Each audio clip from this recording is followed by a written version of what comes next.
Having trouble connecting your new Apple Watch Ultra 3 to your iPhone? You're not alone. Many users have reported issues with activation, eSIM setup, and initial pairing. The most common causes are software glitches or simple user errors. But the good news is, most can be fixed at home.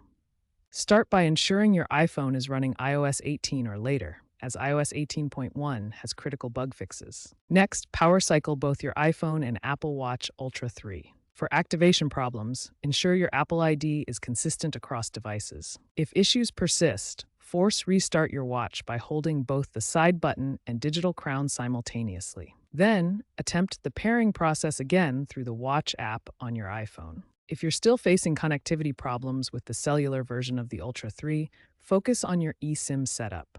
First, verify your cellular plan is compatible with your Apple Watch and carrier, like Verizon or AT&T. Then reset your iPhone's network settings by going to Settings, General, Transfer or Reset iPhone, Reset Network Settings. This clears out any conflicting configurations.